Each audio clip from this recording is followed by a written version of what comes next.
एक गांव में एक ब्राह्मण अपनी पत्नी के साथ रहता था। उसके घर के आंगन में एक नेवली भी रहा करती थी। ब्राह्मण की पत्नी गर्भवती थी।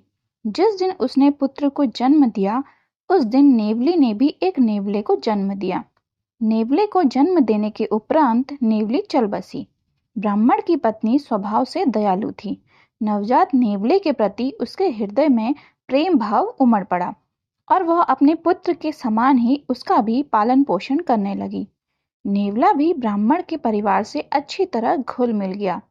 वह सदा उनके पुत्र के साथ खेला करता। दोनों में अच्छी मित्रता हो गई थी।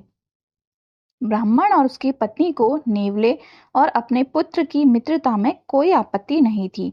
दोनों का प्रेम देख वे प्रसन्न थे। किंतु ब्राह्मणी का हृदय यदा कदा चिंतित हो उठता और वह सोच बैठती कि पशु बुद्धि के कारण कभी नेवले ने उसके पुत्र का कुछ अनिष्ट कर दिया तो। यह शंका धीरे धीरे उसके मन में घर करते गई। उधर ब्राह्मण का विश्वास था कि पशुओं में भी प्रेम भाव की समझ होती है और नेवला अभी उसके पुत्र को अनिष्ट नहीं पहुंचाएगा। एक दिन ब्राह्मणी अपने पुत्र को एक वृक्ष की छांव में सुलाकर नदी में पानी भरने चली गई। उस समय नेवला भी वहां खेल रहा था। जाने के पूर्व वह ब्राह्मण से पुत्र का ध्यान रखने को कह गई। उसे भय था कि कहीं नेवला उसे काट न ले। ब्राह्मणी के जाने के बाद ब्राह्मण ने सोचा कि नेवला और उसके पुत्र में गहरी मित्रता है, वह उसे क्यों काटेगा, और वह भिक्षा मांगने गांव से बाहर चला गया। ब्राह्मण वहां से गया ही था कि वृक्ष के नीचे बने बिल से एक काला नाग निकल आया और ब्राह्मण के पुत्र की ओर बढ़ने लगा।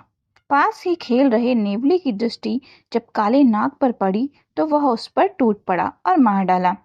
काले नाग को मारने के उपरांत वह घर से बाहर निकला तो पानी भरकर वापस आती ब्राह्मणी की दृष्टि उस पर पड़ी। नेवले के मुंह में खून लगा हुआ था, जिसे देख ब्राह्मणी घबरा गई। उसने सोचा कि नेवला उसके पुत्र का वध करके आ रहा है। क्रोधवश अपने सिर पर उठाए घड़े को उसने नेवले पर पटक दिया और नेवले के प्राण पखेरु उड़ गए। भागती हुई ब्राह्मणी जब अपने पुत्र के पास पहुंची तो उसे वृक्ष की छांव में शांति से सोते हुए पाया। पास ही काले नाग का शत विशत शरीर पड़ा हुआ था। उसे समझते देर न लगी कि उसके पुत्र की रक्षा के लिए नेवले ने काले नाग को मारा है। वह दुख और पछतावे में अपना सिर पीटने लगी। तभी ब्राह्मण भिक्षा मांगकर वापस लौटा। ब्राह्मणी ने उसे नेवले की पूरी बात बताई और उसे कोसने लगी कि यदि मेरी बात मानकर तुम पुत्र के साथ रहते और लोभवश भिक्षा के लिए नहीं जाते तो नेवले की जान नहीं जाती। नेवले के प्राण तुम्हारे लोभवश गए हैं। इस कहानी से हमें यह सीख मिलती है कि बिना विचारे कुछ नहीं करना चाहिए, नहीं तो बाद में पछताना पड़ता है।